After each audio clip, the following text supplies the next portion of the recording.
Between the org meeting and filing the confidential S1s, companies will continue other work streams that need to be completed by IPO pricing.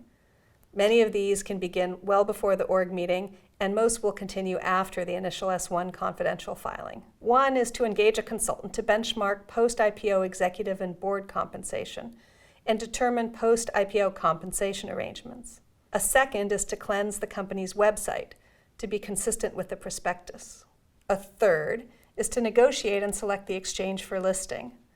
The vast majority of IPOs debut on NASDAQ, but the NYSE is also a possibility.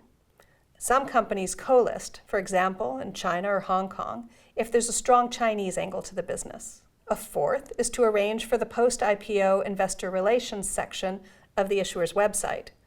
Companies can purchase a number of IPO-in-a-box services from the exchanges, including SEC filings and stock price information. Regularly update 409A valuations for stock option grants. Companies approaching IPO often update their 409A valuations at least quarterly, sometimes more frequently when there are material business developments. What governance activities happen in this period? Consider post-IPO board composition. Some board members may want to come off the board.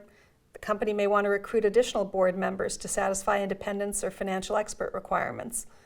This is a long lead item that may start well before the org meeting, and more board member transitions may take place after the company is public. Adopt policies to become effective post-IPO.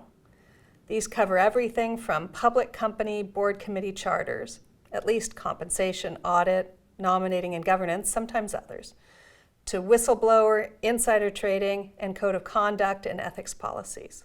Once the bankers are picked, even before the org meeting, the company is considered to be in registration.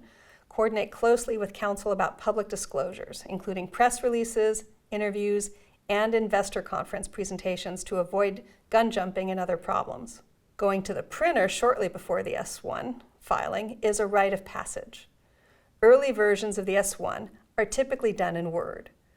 When the document is reasonably close to filing, issuer counsel will send it to the printer to be Edgarized or put into the format required for SEC filings. Then all parties meet at the printers to make final edits and proof before filing. Be sure to chill champagne and take pictures for the filing.